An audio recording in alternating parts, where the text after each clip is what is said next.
Hello everyone, I am Farha Khan, welcome back. अभी तक हम नाउन नंबर्स को डिस्कस करते आ रहे हैं। कल हमने जो देखा था हम उसे एक बार रिकॉल करते हैं। कुछ हमने ऐसे नाउन्स देखे थे जो हमेशा सिंगुलर फॉर्मेट में होते हैं, कुछ ऐसे नाउन्स देखे थे जिनको हमेशा हमें प्लूरल मानना पड़ता है और उनके साथ हमें प्लूरल वर्ब्स का यूज़ करना पड़ता है। एक बार रिकॉल करेंगे हम पिछला। हमने सबसे पहले देखा था कुछ अनकाउंटेबल नाउन्स जैसे एडवाइस, इंफॉर्मेशन, फर्नीचर, ये सब अपने आप में कैसी होती थी? सिंगुलर, और इनके साथ आप हमेशा सिंगुलर वर्ब का यूज़ करते थे। उसके बाद हमने कुछ ऐसे वर्ब्स देखे, कुछ ऐसे सब्जेक्ट्स देखे जिनको हम हमेशा प्लूरल मानते हैं। क्यों मानते हैं हम हमेशा प्लूरल? क्योंकि वो पेयरिंग ऑब्जेक्ट्स हैं, मतलब वो हमेशा जोड़े में रहते हैं, पेयर में रहते हैं। जैसे शूज़, सॉक्स, स्पेक्टिकल्स, जीन्स, इन सबको हम प्लूरल मानते हैं और इनके साथ में हम वर्ब भी कैसे यूज़ करते हैं? Plural verb. उसके बाद हमने जो थर्ड रूल देखा था उसमें हमने देखा कि मैथमेटिक्स, फिजिक्स, इकोनॉमिक्स, ये सारे जो ICS वर्ड्स हैं, भले ही इनके आखिरी में एस लिखा है लेकिन उसके बावजूद हम इन्हें सिंगुलर मानते थे। तो ये 3 रूल्स अभी तक हम डिस्कस कर चुके हैं। आज हम रूल देखने वाले हैं कलेक्टिव नाउन्स के बारे में। तो अब हम ये देखेंगे कि कलेक्टिव नाउन्स के साथ आपको कब सिंगुलर वर्ब का यूज़ करना है और कब प्लूरल वर्ब्स का यूज़ करना है। कलेक्टिव नाउन्स, इन्हें हम ऑलरेडी देख चुके हैं जब हमने क्लासिफिकेशन पढ़ा था नाउन्स का कि नाउन्स के कितने टाइप्स होते हैं। वहाँ हमने एक सब टाइप पढ़ा था कलेक्टिव नाउन, जो किसका सब टाइप हुआ करता था? काउंटेबल नाउन्स का सब टाइप हुआ करता था। वहाँ मैंने आपको एक बात और बताई थी कि ये जो कलेक्टिव है इसे आप याद कैसे रखेंगे? वर्ड कलेक्शन से आप याद रखेंगे। अब इंग्लिश में वर्ड कलेक्शन जो है उसी से आपको समझ में आ जाएगा कलेक्टिव नाउन, पूरे अच्छे से समझ में आ जाएगा। हिंदी में यदि हम देखें तो कलेक्शन शब्द का मतलब क्या होता है? कलेक्शन का मतलब होता है संग्रह या फिर समूह, आप बोल सकते हैं। ग्रुप को आप हमेशा कलेक्शन बोलते हैं। तो ऐसे सभी ग्रुप्स के नाम, नाउन का मतलब क्या है? नाम। तो ऐसे सभी संग्रह को जब हमने एक नाम दे दिया तो वो सब कहलाएंगे कलेक्टिव नाउन। फॉर एग्जाम्पल, जैसे मैं आपको बोलूँ आर्मी, आर्मी क्या है? Group of soldiers. Group of soldiers को हमने बोला आर्मी, तो हमने एक नाम दिया उस पूरे समूह को कि आर्मी है हमारी कलेक्टिव नाउन। इसी प्रकार से हम एक और एग्जाम्पल देखें जो है टीम। तो टीम, जब भी आप देखेंगे कि प्लेयर्स हैं, हम इंडियन क्रिकेट टीम की यदि बात करें तो इंडियन क्रिकेट टीम में टोटल कितने प्लेयर्स होंगे? हमारे 11 प्लेयर्स होंगे। अब उनको हम कलेक्टिवली मानते हैं इंडियन क्रिकेट टीम। आपने एक नाम दे दिया उन्हें टीम। तो ये जो टीम है ये कैसे वर्क करती है? वहाँ पर इंडिविजुअल अपनी सक्सेस को नहीं देखता, वहाँ पर उन्हें कैसे वर्क करना होता है कि सब मिलके अपने देश को जिताना चाहते हैं, अपने देश को विन कराना चाहते हैं। तो ये इंडिविजुअली सब मिलके एक साथ काम कर रहे हैं एक यूनिट की तरह, तो वो एक ग्रुप हो गया। तो इन्हें हम क्या बोलेंगे? Collective nouns. कुछ बेसिक्स और अगर मैं एग्जांपल देखूँ, ये तो अभी हमने देखा लिविंग थिंग्स का एग्जांपल। अब दिमाग में ये मत बैठाना कि लिविंग थिंग्स का ही ग्रुप होता है कलेक्शन, ऐसा नहीं है। जैसे मैं बोलूँ आपको बंच, मेरे पास बहुत सारी बुक्स हैं और वो बुक्स एक साथ मैंने रख दी कि ये मेरी SSC की प्रिपरेशन की बुक्स हैं। तो अब वो पूरा का पूरा जो रखा हुआ है मेरी टेबल पर वो क्या है? Bunch of books. मेरे पास बंच ऑफ पेन्स है, बंच ऑफ फ्लावर्स हो सकता है। आपने एक और देखा होगा एग्जाम्पल, जैसे बुके हम बोलें, BOU, बुके का एग्जाम्पल आप देखें तो बुके जो होता है उसमें फ्लावर्स का ग्रुप होता है और वही ग्रुप जो है वो उसकी खूबसूरती को बढ़ाता है। तो वो कलेक्टिवली एक बुके कहला रहा है। आप इंडिविजुअल एक फ्लावर की बात नहीं कर रहे हैं और वहाँ इंडिविजुअल फ्लावर की कोई कीमत भी नहीं है, वो पूरा का पूरा एक ग्रुप की तरह काम कर रहा है। तो ये जो बुके है ये क्या हुआ? Group of flowers. तो आप सारे एग्जाम्पल्स को अगर देखें, चाहे लिविंग थिंग्स का ग्रुप हो चाहे नॉन लिविंग थिंग्स का ग्रुप हो, जब कलेक्शन की बात होगी और कलेक्शन को एक सिंगल नाम दे दिया जाएगा वो होता है कलेक्टिव नाउन। तो ये तो हमने अभी रिकॉल किया कि कलेक्टिव नाउन क्या होता है। अब हमें देखना है कि हम इनके साथ कब सिंगुलर वर्ब यूज़ करेंगे, कब प्लूरल वर्ब का यूज़ करेंगे। अब यही बहुत कंफ्यूजन की बात है। अब हम ये देखेंगे कि किस कलेक्टिव नाउन के साथ हम सिंगुलर वर्ब का यूज़ करें, मतलब एक वचन क्रिया का यूज़ करें, और किस कलेक्टिव नाउन के साथ हम प्लूरल वर्ब मतलब बहुवचन क्रिया का यूज़ करें। ये जो 4 एग्जाम्पल्स मैंने आपके सामने लिखे थे, हम इन्हीं से बेसिक सा सेंटेंस बना के ये समझने की कोशिश करते हैं। जैसे फर्स्ट सेंटेंस मुझे बोलना है कि हमारी जो आर्मी है वो अभी हमें बहुत प्रोटेक्ट कर रही है हमारे इंडियन बॉर्डर्स पर, और वो कैसे प्रोटेक्ट कर रही है, एक यूनिट की तरह काम करके, यूनिट की तरह ही वो काम कर सकते हैं। अब मुझे बस इतना सा सेंटेंस बोलना है कि आर्मी हमें प्रोटेक्ट कर रही है, तो हम क्या बोलेंगे, द आर्मी इज प्रोटेक्टिंग अस। इसी तरीके से बोलेंगे आप हिंदी में, जब आपने बोला तो हिंदी में भी आपने क्या बोला, आर्मी हमारी रक्षा कर रही है। ये रही है लिखा है, यहाँ पर डॉट नहीं है, रही है होता तो वो क्या हो जाता, प्लूरल हो जाता। ठीक है, अभी यहाँ पर आप हिंदी में भी अगर देखेंगे तो आपने आर्मी को कैसे लिया, सेना को कैसे लिया, आपने एक वचन की तरह लिया, और इंग्लिश में भी आपने उसके साथ किसका यूज़ किया, इज का यूज़ किया। सेकेंड सेंटेंस हम टीम का देखते हैं। मान लीजिए टीम बहुत ज़्यादा कोशिश कर रही है। अब एक और एग्जाम्पल लेते हैं हम टीम का। अभी जैसे मैंने आपको एग्जाम्पल दिया था हमारी इंडियन क्रिकेट टीम का। अब यदि आप रिकॉल करें कि जब हम लोगों ने वर्ल्ड कप जीता था, हमारे देश ने जब वर्ल्ड कप जीता था, तब हमारी जो इंडियन क्रिकेट टीम है उसमें चाहे कोई बैट्समैन हो, चाहे कोई बॉलर हो, चाहे कोई विकेट कीपर हो, वो सब कलेक्टिवली एफर्ट लगा रहे थे अपनी इंडिया को जिताने का। वहाँ पर कोई इंडिविजुअल सक्सेस को नहीं देखता कि मैं जीत जाता हूँ, बस मैं रन्स बनाते जाऊँ भले ही टाइम पीरियड कम बचा हो। वहाँ पर बिल्कुल इंडिविजुअली काम नहीं किया जा सकता, आपको यूनिट को ध्यान में रख के काम करना होता है और उसी तरीके से आपको खेलना होता है। तो इसीलिए हमने ये जो टीम है इसे हमने क्या माना, कलेक्टिव नाउन माना, क्योंकि ये एक यूनिट की तरह काम कर रहा है। अब मुझे एक सिंपल सा एग्जाम्पल बनाना है कि जो टीम है वो प्रयास कर रही है मैच जीतने का। सिंपल सा एग्जाम्पल, टीम प्रयास कर रही है, बस इतने से सेंटेंस को मैं बनाऊंगी। तो मैं इंग्लिश में क्या बोलूँगी, द टीम इज ट्राइंग, प्रयास करना मतलब ट्राई करना, रही है वर्तमान की बात कर रहे हैं, तो the team is trying to win, जीतने का प्रयास कर रही है। फिर से आपने क्या बोला, रही है, जैसे आपने आर्मी के सेंस में रही है बोला था, उसी प्रकार आपने टीम को भी एक यूनिट माना और उसके लिए भी आपने यूज़ किया रही है का। इंग्लिश में भी हमने वही देखा कि हमने इज यूज़ किया। अब मैं रही है की जगह मान लीजिए उसी वर्ल्ड कप की बात कर रही होती और मैं बोलती कि टीम प्रयास कर रही थी, तो रही थी के लिए मुझे यहाँ पे इज की जगह क्या यूज़ करना होता, यहाँ पर मैं यूज़ करती फिर वॉज का। लेकिन आप ध्यान से देखें तो वॉज भी सिंगुलर है और इज भी सिंगुलर है। इन दोनों एग्जाम्पल से हमें ये बात समझ में आई कि जो कलेक्टिव नाउन्स होते हैं उनके साथ हम किन का यूज़ करते हैं, सिंगुलर वर्ब का यूज़ करते हैं। लेकिन कुछ कलेक्टिव नाउन्स जो इंडिविजुअल यूनिट की तरह बिहेव नहीं करते, बल्कि वो अपना अपना चलाते हैं, या फिर हम बोल सकें कि इंडिविजुअली वो अपना देखते हैं, इस तरीके से जब वो बिहेव करते हैं तो उनको हम कलेक्टिव नहीं मानते, उन्हें फिर हमें प्लूरल मानना पड़ता है और उनके साथ प्लूरल वर्ब बहुवचन क्रिया का यूज़ करना होता है। कुछ एग्जाम्पल्स हम इनके लेंगे। जैसे एक एग्जाम्पल मैं आपके सामने लूँ कैटल का। हमने जब कलेक्टिव नाउन्स के एग्जाम्पल देखे थे तो वहाँ पर कैटल का भी एग्जाम्पल था। कैटल को मैं एक बार और बताऊँगी आपको कि कैटल होता क्या है। कैटल बोला जाता है मवेशी को। अब इनका कोई पर्टिकुलर टारगेट नहीं होता कि एक दिन में हमें इतनी घास खानी है। जैसे आर्मी को आप देखेंगे कि जब वो मार्च पास्ट कर रही हैं या फिर वो कुछ प्रैक्टिस कर रहे हैं तो आर्मी में आपको बिल्कुल एक डिसिप्लिन नज़र आएगा। साथ में लेफ़्ट लेग आगे, राइट लेग आगे, लेफ़्ट लेग पीछे, राइट लेग पीछे, वो कैसे बिहेव कर रहे हैं, कलेक्शन की तरह। लेकिन आप कैटल को थोड़ा सा दिमाग में लाएं कि जब मवेशी खेत में चल रहे हैं, तो जब मवेशी खेत में चल रहे हैं तो वो बिल्कुल डिसिप्लिन मैनर में कर रहे हैं क्या, साथ में सबने मुंह ऊपर उठाया, फिर साथ में सबने घास खाई, फिर साथ में चबाया, फिर साथ में गटका, ऐसा कुछ नहीं हो रहा है ना। वहाँ पर इंडिविजुअली कोई खेल रहा है, कोई गाय है वो खेल रही है, कोई है वो सो रही है, कोई बैठ के जुगाली कर रही है, कोई आपस में बातें कर रही हैं, मीटिंग हो रही है उनकी ग्रुप वाली, और कुछ जो है वो अपना खाने पे ध्यान दे रही हैं कि हमें किसी से मतलब ही नहीं है, हमें बस पेट भरना है अपना। तो वहाँ पे कुछ यूनिट नहीं है, वो अपना अपना चला रही हैं। तो ये जो कैटल है ये एक यूनिट की तरह बिहेव नहीं कर रहा। यहाँ पर इनके साथ हमें हमेशा प्लूरल वर्ब यूज़ करनी पड़ेगी। जैसे मुझे बोलना है कि मवेशी खेत में चल रहे हैं।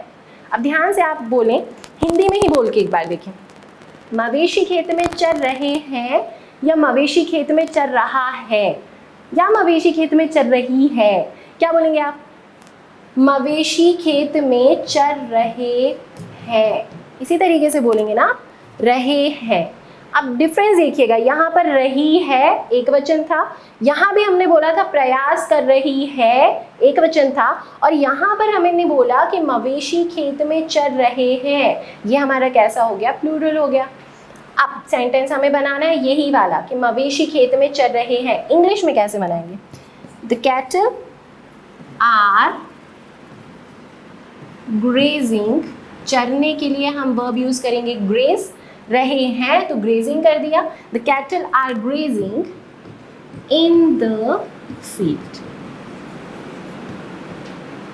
ठीक है, तो ये सेंटेंस में अब आप ध्यान से देखें, इज यहाँ लगाया था, सिंगुलर वर्ब था, यहाँ भी हमने इज या फिर वॉज लगाया था, फिर से सिंगुलर था, लेकिन यहाँ हमने क्या लगा दिया? आर का यूज़ किया। और आर कैसा है? बहुवचन है। हिंदी में भी हमने बहुवचन की तरह यूज़ किया था, इंग्लिश में भी हमने उसका यूज़ कैसे किया? बहुवचन, आर का यूज़ किया है। यदि मैं बोलती कि मवेशी खेत में चर रहे थे, मैं कल की बात कर रही हूँ, चर रहे थे के लिए आर की जगह हो जाता वर, लेकिन पास्ट टेंस में भी यूज़ तो अभी भी आपने बहुवचन का किया ना, तो यहाँ पर आपको यही बात ध्यान देनी है कि किन कलेक्टिव नाउन्स को हमें एक वचन मानना है और किन कलेक्टिव नाउन्स को हमें बहुवचन मानना है। तो एक बार और हम अच्छे से समझते हैं, यहाँ पर मैं लिख देती हूँ कि कौन सी ऐसी कलेक्टिव नाउन्स हैं जिन्हें हम यूनिट मानते हैं, एक समूह, एक संगठन मानते हैं, संगठित रूप से जो कार्य करती हैं, और किन को हम संगठित रूप से नहीं मानते, उन्हें सिर्फ ग्रुप मानते हैं, जो उबड़ खाबड़ सा है, जो इनडिसिप्लिन में है, उनके साथ हम बहुवचन का यूज़ करेंगे। देखिएगा आप स्क्रीन पर। अब हम देखेंगे कलेक्टिव नाउन्स। अभी जो हमने समझा उसी को मैं यहाँ पर लिखने वाली हूँ बस, ताकि आपको और अच्छे से समझ में आ जाए। इस पॉइंट पर आप नोट डाउन कर लेंगे आपकी कॉपी में तो बहुत ज़्यादा सही रहेगा, आपको हमेशा के लिए याद हो जाएगा। तो कलेक्टिव नाउन्स जो है उनको सिंगुलर प्लूरल के आधार पर हमने दो टाइप्स में डिवाइड किया है, दो टाइप्स में हमने उसे डिफ्रेंशिएट किया है। मैंने अभी आपको बताया था कि कुछ कलेक्टिव नाउन्स ऐसी होती हैं जो संगठन में काम करती हैं और कुछ ऐसी होती हैं जो अपना इंडिविजुअली काम करती हैं। कलेक्टिव नाउन्स को उसी आधार पर हमने दो टाइप्स में डिवाइड किया, इंडिविजुअल पहला और दूसरा टाइप जो है वो है नॉन इंडिविजुअल। हिंदी में यदि आप इनका मीनिंग समझें तो इंडिविजुअल का मतलब होता है व्यक्तिगत, और नॉन इंडिविजुअल को हिंदी में बोला जाएगा गैर व्यक्तिगत। समझ में आ रहा होगा होप आपको, व्यक्तिगत और गैर व्यक्तिगत। तो अभी हमने जैसा कि एग्जाम्पल्स में देखा, व्यक्तिगत वाले पार्ट में कौन सी वाली समूहवाचक संज्ञा आएंगी? जिनको समूह से कोई मतलब नहीं है, अपने संगठन से कोई मतलब नहीं है, मतलब वो सिर्फ अपनी सक्सेस के बारे में सोच रहे हैं, अपना पेट भर जाए उसके बारे में सोच रहे हैं, दूसरे से उन्हें कोई मतलब नहीं है। और गैर व्यक्तिगत में वो आएंगे जो कैसे बिहेव कर रहे हैं? एक यूनिट की तरह बिहेव कर रहे हैं या फिर एक संगठन की तरह काम करते हैं, वो आएंगे आपके गैर व्यक्तिगत में। एग्जाम्पल से हम और समझते हैं। अभी हमने एक एग्जाम्पल देखा था किसका? कैटल का। कैटल बिल्कुल आएगा व्यक्तिगत में। इसके बाद एक और एग्जाम्पल आप देखें तो दूसरा एग्जाम्पल होगा शीप। मैं शुरू से आपको एक बात बताती आ रही हूँ कि शीप मतलब एक भेड़ नहीं है। मान के चलो कि एग्जाम में ये क्वेश्चन आएगा और आपको इसको बिल्कुल नहीं भूलना है। इसमें सबसे ज़्यादा मिस्टेक्स करते हैं स्टूडेंट्स। शीप जो होता है वो क्या होता है? भेड़ों का समूह होता है। अब कैटल और शीप कभी ऐसा सोचते हैं कि इन्हें हमारा पूरा इंडिविजुअल जो है उसको अच्छे से खाने को मिलना चाहिए, चलो आज थोड़ा कम खा लेते हैं, जो बाकी के हैं वो ज़्यादा खा लेंगे, ऐसा नहीं होता ना। उन्हें बस अपने आराम से, अपने आप से मतलब है। एक और एग्जाम्पल हम यहाँ पर देखें। अब जेंट्री क्या होता है? जेंट्री होता है सभ्य लोगों का समूह, ग्रुप ऑफ इंडिविजुअल्स को आप बोलेंगे सभ्य लोगों का समूह। जैसे एक एग्जाम्पल दिया था मैंने आपको कि आपके कॉलोनी की जेंट्री, आपकी फैमिली अलग है, आपके जो नेबर हैं उनकी फैमिली अलग है, आपके पिताजी कुछ अलग प्रोफेशन करते हैं, जो आपके नेबर हैं उनके पिताजी कुछ अलग प्रोफेशन में हैं, आपकी इंडिविजुअल जो इनकम है, सोर्स ऑफ इनकम वो अलग है, नेबर की सोर्स ऑफ इनकम अलग है, टाइमिंग भी दोनों का अलग अलग है। आप कभी और टीवी देखते हैं, वो लोग कभी और टीवी देखते हैं, आपका पूरा जो रूटीन है वो दोनों का बिल्कुल अलग अलग बना हुआ है। आपको एक दूसरे से मतलब नहीं है, आप अपनी इंडिविजुअल फैमिली के बारे में सोच रहे हैं, वो अपनी इंडिविजुअल फैमिली के बारे में सोच रहे हैं। तो ये जो दोनों को मिला के हुआ, ये क्या हुआ, जेंट्री। अब इनमें और भी जुड़ जाएंगे आपके कॉलोनी के जितने भी घर हैं, तो वो सब अपना अपना काम कर रहे हैं, किसी को नुकसान नहीं पहुंचा रहे, अपना अपने काम में वो लोग व्यस्त हैं, लेकिन अपना अपने काम में। तो ये भी जेंट्री भी किस में आएंगे, इसी प्रकार के इंडिविजुअल कलेक्टिव नाउन्स में आएंगे। और एग्जाम्पल्स यदि हम देखें तो एक एग्जाम्पल हमने देखा था वर्मिन। वर्मिन, ये वर्मिन का मतलब क्या होता है, ऐसे पशु पक्षियों का समूह जो फसल को नुकसान पहुंचाए, उनको हम बोलेंगे वर्मिन।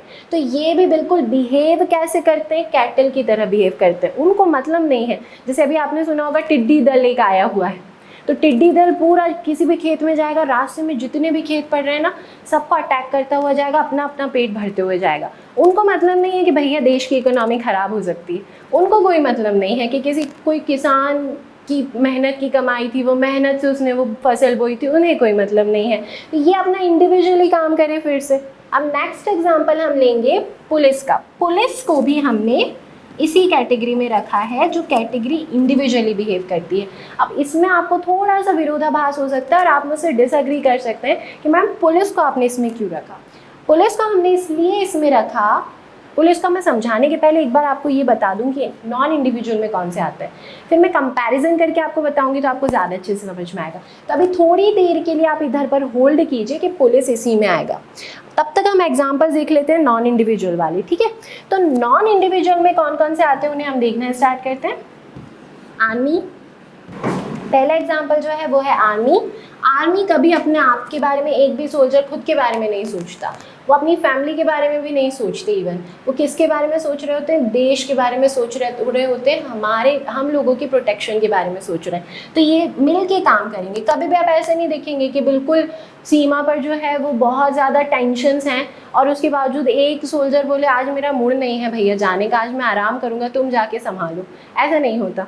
उन्हें पूरा आपको प्रोटेक्ट करने का ही काम यूनिट के वे में करना है। एक और एग्जाम्पल देखा था हमने टीम का।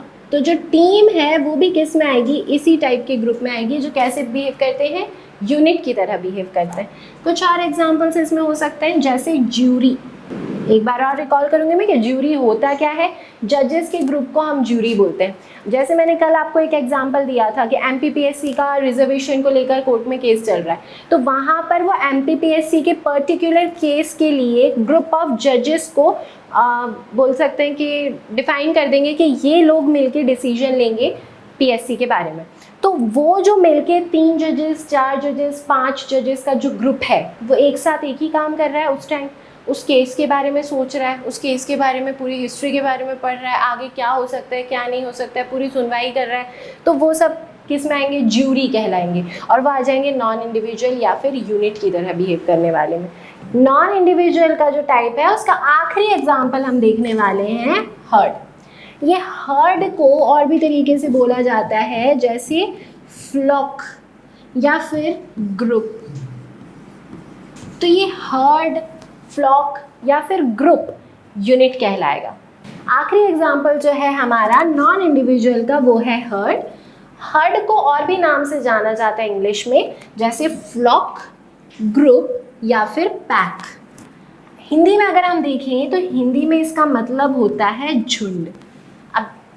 अब जैसे मैंने बोला, a group of dogs, a pack of dogs is howling downstairs, मतलब पैक ऑफ डॉग्स जो है, जो ग्रुप है, जो झुंड है डॉग्स का, वो चिल्ला रहे हैं डाउनस्टेयर्स मतलब नीचे। तो अब इसका मतलब क्या हुआ, आप एक ग्रुप की बात कर रहे हैं जो कलेक्टिवली एक ही काम कर रहा है, ठीक है। अ group of singers, a band of singers is performing on the stage. अभी बैंड जो है, जो ग्रुप है, या फिर मैं आपको बोलूँ कॉयर होता है, ये कॉयर का मतलब भी क्या होता है, बैंड ऑफ सिंगर्स को बोला जाता है, बैंड को ही हम बोलते हैं कॉयर भी। तो अब स्टेज पर मान लीजिए आपके सामने कोई बैंड परफॉर्म कर रहा है, तो वो मिलके एक ही सॉन्ग पर परफॉर्म करेंगे, या सिंगर अपनी इंडिविजुअल मर्जी चला सकता है कि नहीं आज तो मेरा पॉप पॉप पे परफॉर्मेंस करने का मन है, दूसरा बोले नहीं आज तो मैं क्लासिकल बजाऊंगा भाई, तो गिटारिस्ट बजा रहा है क्लासिकल और जो गाना गा रहा है वो गा रहा है पॉप वाला, तो अब ये कोई कलेक्शन होगा क्या? कुछ उसका रिजल्ट, कुछ आउटपुट निकल कर आएगा? नहीं। तो ये भी कैसे हो गए? यूनिट में काम करने वाले हो गए। तो ये कहलाएंगे आपके कौन से? Non individual.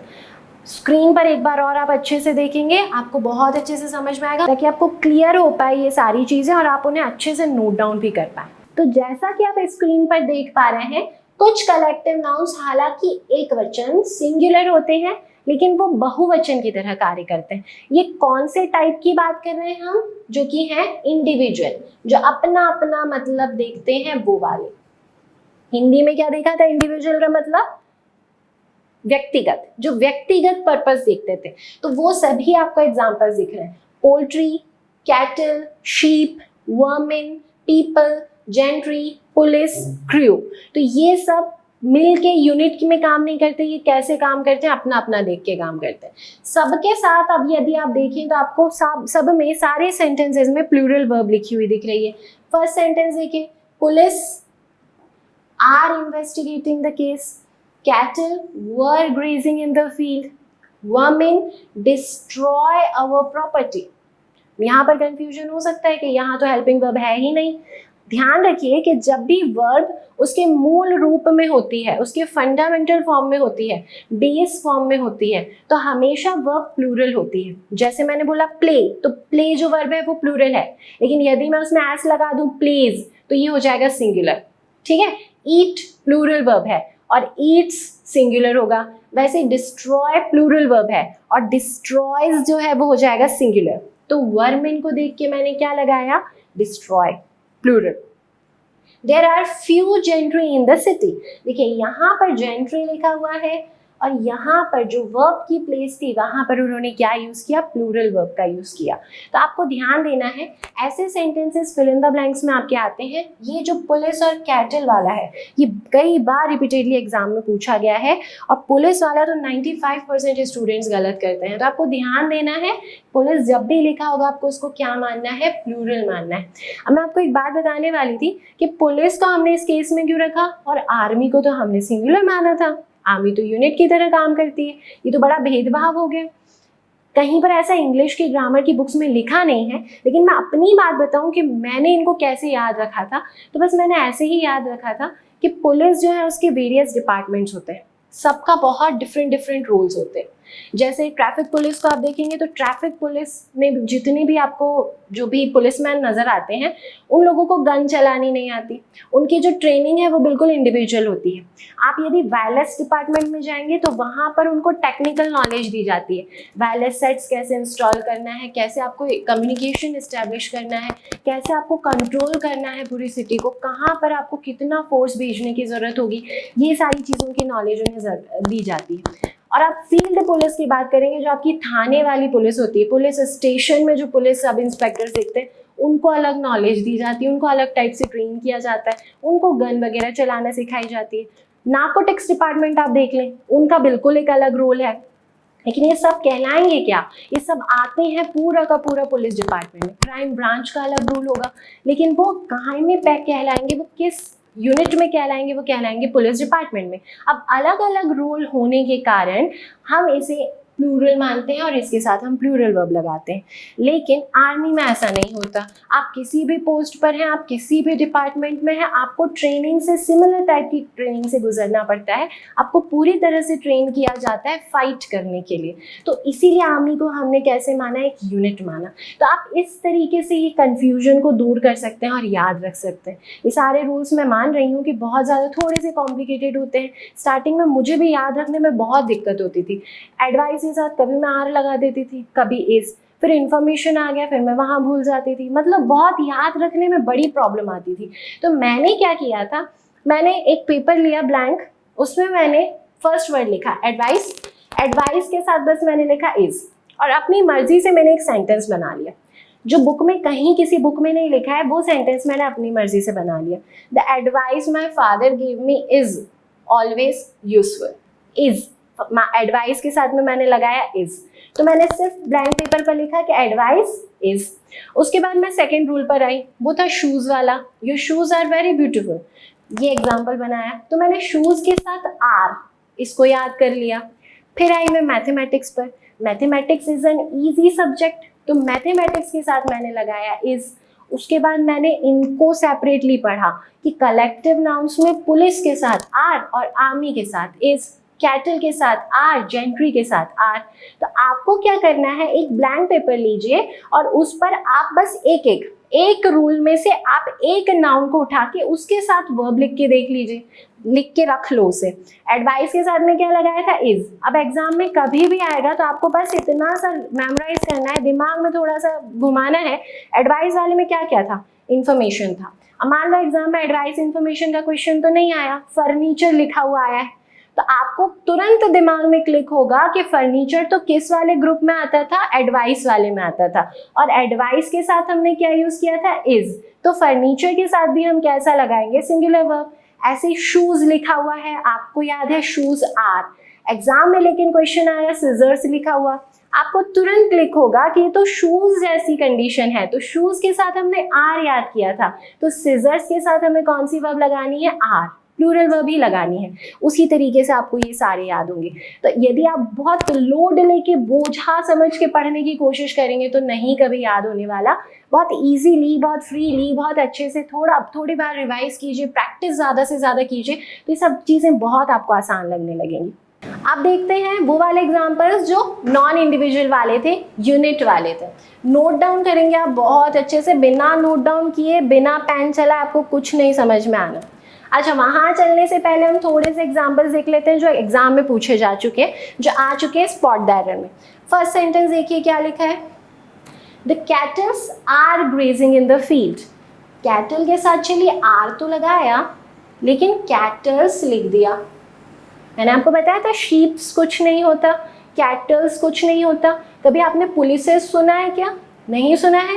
तो ये खुद ही क्या है, ग्रुप है, तो इनको आप और प्लूरल नहीं बना सकते। तो कैटल्स बिल्कुल गलत हो गया, आपका एरर किस में आया, फर्स्ट में। ठीक है, सेकेंड सेंटेंस देखिए, the gentry of our colony was invited to attend the meeting.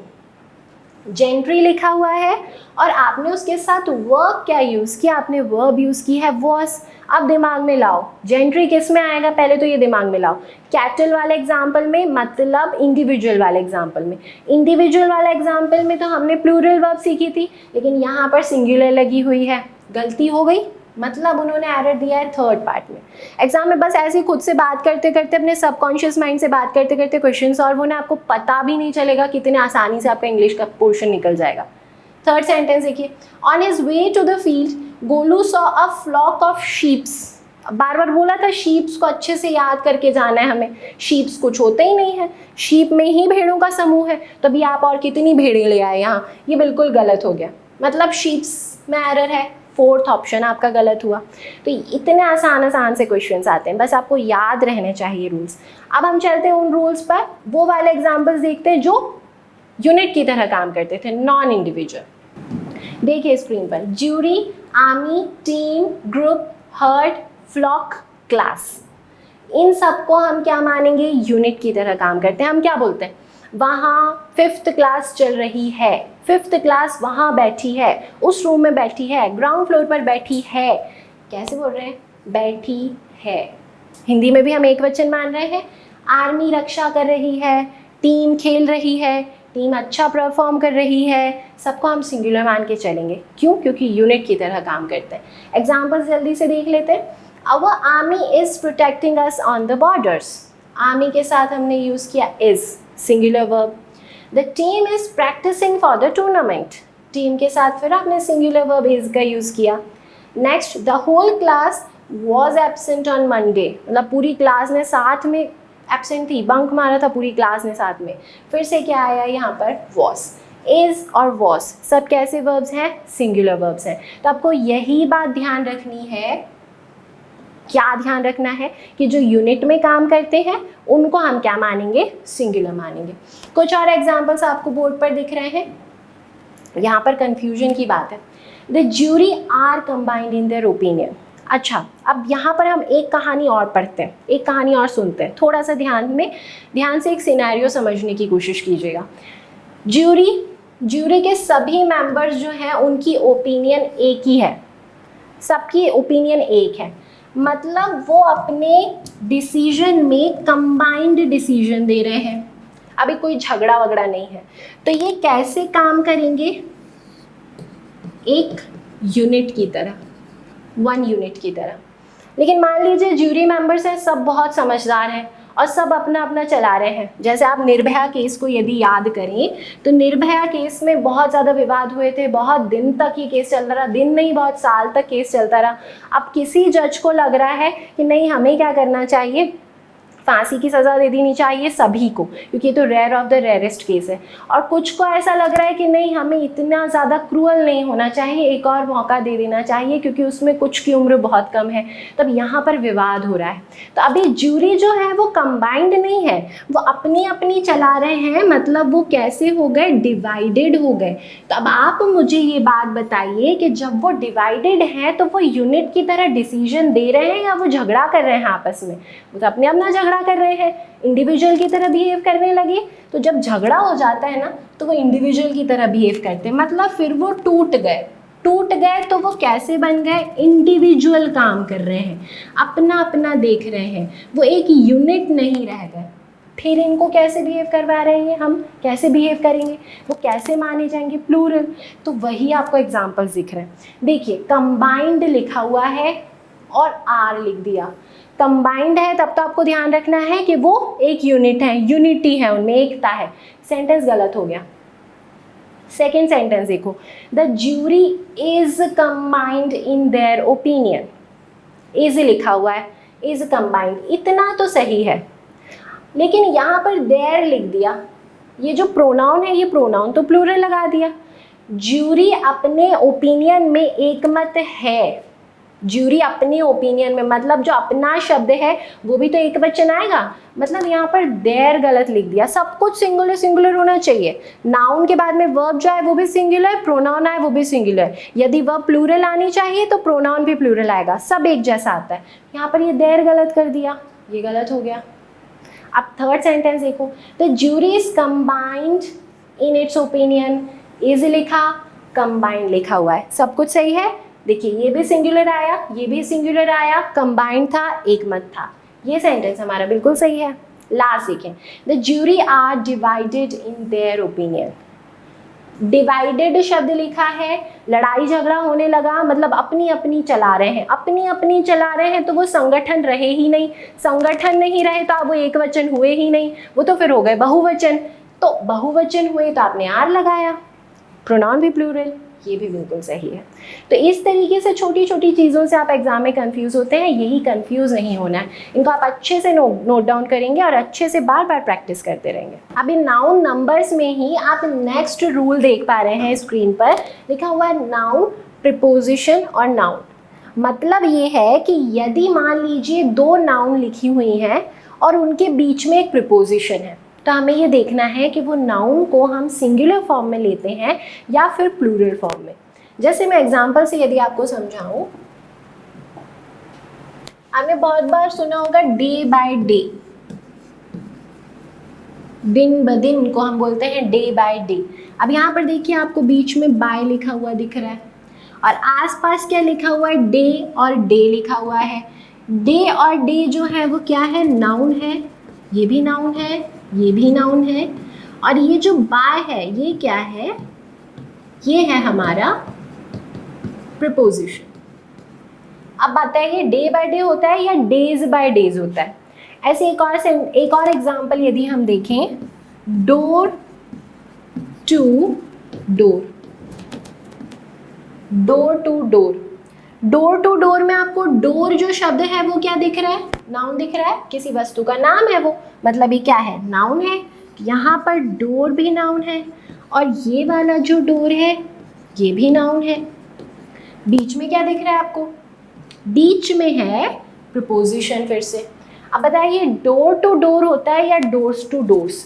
Politicians जो हैं वो आपके घर पे दर बदर जाते हैं, क्या मांगने, वोट्स मांगने। जब इलेक्शन का टाइम आता है तो वो डोर टू डोर जाते हैं या डोर्स टू डोर्स जाते हैं? वो डोर टू डोर जाते हैं, हम कभी भी डोर्स टू डोर्स नहीं बोलते। अच्छा, आपकी इंग्लिश ग्रामर की जो बुक है उसको आपने पेज आफ्टर पेज पढ़ा है या पेजेस आफ्टर पेजेस पढ़ा है? ऐसा तो नहीं करते ना कि 4 पेजेस साथ में पलट दी उसके बाद पढ़ा, फिर हमने 4 पेजेस साथ में पलट दी उसके बाद का हम पेज पढ़ रहे हैं। आप एक के बाद एक पेज पढ़ते हैं तो हम क्या बोलेंगे उसे भी? Page after page.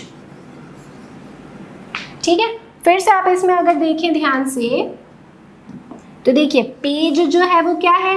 नाउन है। ये वाला पेज आप देखेंगे तो ये भी एक नाउन है, और ये आफ्टर फिर से क्या है? ये एक प्रीपोजिशन है। ये टू भी प्रीपोजिशन है, आफ्टर भी प्रीपोजिशन है। तो अभी आपको तीनों एग्जाम्पल्स जो मैंने दिए, तीनों एग्जाम्पल्स में दिख रहा है कि आसपास नाउन लिखी हुई है, और नाउन कैसी है? नाउन सिमिलर नाउन्स हैं, अलग अलग नाउन्स नहीं है। Day day, step step, door door, page page. आसपास जो आपको नाउन्स दिख रही है वो नाउन्स कैसी दिख रही हैं? सिमिलर दिख रही हैं। तो आपने दोनों नाउन्स को कैसा लिया? सिंगुलर फॉर्मेट में लिया। यदि हम बोल देंगे days by days, doors to doors, pages after pages तो गलत हो जाएगा। अब हो सकता है आपके दिमाग में ये आ रहा हो ये प्रीपोजिशन क्या क्या होते हैं, क्योंकि अभी तक हमने प्रीपोजिशन तो पढ़े ही नहीं। तो कुछ स्टूडेंट्स के दिमाग में हो सकता है ये कन्फ्यूजन हो, ये बड़ा हेडेक दे रहा हो कि अभी एक और बात आ गई, भाई नाउन तो आ नहीं रहा था समझ में ठीक से, अब एक और लोड दे दिया है प्रीपोजिशन का। ध्यान, बहुत आसान है प्रीपोजिशन, कोई बहुत बड़ी बात नहीं है। आपको देखिए इसमें क्या लिखा हुआ दिख रहा है? पोजिशन। अभी के लिए कुछ मत समझो डिटेल में प्रीपोजिशन प्रीपोजिशन, अभी के लिए बस इतना सा ध्यान रखो आप, बाद में हम समझेंगे इसमें सब लोड ले लेके। अभी बस इतना सा ध्यान रखो जो भी वर्ड्स पोजीशन बताते हैं वो हो जाते हैं प्रीपोजिशन। जैसे मैंने बोला कि राम पीछे खड़ा है श्याम के, मतलब राम पीछे दौड़ रहा है श्याम के, तो हम क्या बोलेंगे? Ram is running after Shyam. पीछे के लिए हम क्या बोलेंगे? आफ्टर। 5 बजे के बाद के लिए हम क्या बोलेंगे? आफ्टर। तो आपकी घड़ी में 5 बजे के बाद लिखा हुआ है 6, तो वो उसके बाद पोजीशन बता रहे हैं या नहीं? अप पोजीशन बताएगा ऊपर, डाउन नीचे, बिलो अंडर नीचे, अबव ओवर ऊपर हो जाएगा। तो ऑन भी पर के लिए आता है, इन अंदर के लिए आता है, बाय किसके लिए आता है? सी के लिए। मतलब कुछ ना कुछ पोजीशन बताते हैं किसी की किसी से। तो by, on, in, into, upon, under, below, above, over, ये सब हमारे होते हैं प्रीपोजिशन। तो जब भी आपको बीच में प्रीपोजिशन दिखे और आसपास ऐसे सिमिलर नाउन्स लिखे हुए दिखें तो हमेशा हमारे वो जो आसपास के नाउन्स होंगे वो कैसे फॉर्मेट में होंगे? सिंगुलर। यदि उन्होंने डेज बाय डेज लिख के दिया तो वहीं पर एरर हो जाएगा। एक एग्जाम का सेंटेंस देखते हैं हम, ताकि आपको ये समझ में एग्जाम में आता कैसे क्वेश्चन इसमें से। स्क्रीन पर अभी एक सेंटेंस लिखा हुआ देख पा रहे हैं, countries after countries were conquered by Ashoka. Exam में ये सेंटेंस पूछा गया है स्पॉट द एरर में। तो स्पॉट द एरर में उन्होंने क्या किया? यहाँ पर पार्ट्स बना दिए। ये हो गया पार्ट ए, वर कन्क्वायर्ड ये है हमारा पार्ट बी, और बाय अशोका ये है पार्ट सी। पार्ट डी में उन्होंने लिख दिया नो एरर, ये है पार्ट डी। ठीक है, अब ऑप्शंस दे दिए जाएंगे आपको 1 2 3 4 ए बी सी डी, ऐसे ऑप्शंस दे देंगे। आपको बताना है कि इस पूरे सेंटेंस में किस पार्ट में एरर है, किस पार्ट में आपको गलती दिख रही है। यदि आप ज़्यादातर स्टूडेंट्स मैंने देखे हैं वो बोलते हैं कि मैडम हम क्या करते हैं इंग्लिश में पढ़ के नहीं जाते और हम स्टार्टिंग से एक बार पढ़ के देखते हैं, पढ़ने में अच्छा लग रहा है मतलब सेंटेंस सही है, पढ़ने में अच्छा नहीं लग रहा है मतलब सेंटेंस गलत है। फिर उनके मार्क्स कितने आते हैं? 50 में से 8 मार्क्स आते हैं, 10 मार्क्स आते हैं, 15 मार्क्स आते हैं, फिर सिलेक्शन नहीं हो पाता है ना। तो आप ध्यान से देखिए, ऐसे कोई फ्लो पे नहीं जाना है। फ्लो में जाएंगे तो भी आपको अच्छा लगेगा पढ़ने में। Countries after countries were conquered by Ashoka, और आप सोचेंगे भी तो आपको लगेगा हाँ बहुत सारे देश कन्क्वायर किए होंगे, बहुत सारे देश जीते होंगे अशोक ने, इसीलिए ऐसा लिखा हुआ है। लेकिन फिर यहाँ पर हम रूल लगा के देखेंगे। आपको देखिए दिख रहा है कंट्रीज आफ्टर कंट्रीज। यदि आपने इस रूल को दिमाग में बैठा के गए हैं आप नाउन के, तो तुरंत जैसे ही आप इस पार्ट ए को देखेंगे वहीं आपकी नज़र रुक जाएगी। तो ये तो कुछ देखा देखा सा दिख रहा है। क्या देखा देखा सा दिख रहा है? देखिए आफ्टर, अभी मैंने आपको बताया कि क्या होता है, प्रीपोजिशन होता है। और कंट्रीज, कंट्री कैसे नाउन है? कॉमन नाउन है कि प्रॉपर नाउन है? कंट्री कॉमन नाउन है, इंडिया भी कंट्री, पाकिस्तान भी कंट्री, चाइना भी कंट्री, जापान भी कंट्री, है ना। तो कंट्री नाउन हुआ। हमने तो क्या देखा था कि जब प्रिपोजिशन बीच में होता है, आसपास नाउन होता है, तो वो सिंगुलर फॉर्मेट में होता है। यहाँ देखिए प्लूरल दिया, मतलब एरर किस पार्ट में है, हमारा ए पार्ट में है। सही कैसा होता, country after country were conquered by Ashoka. ठीक है, तो बस इतनी सी बात आपको ध्यान रखनी है।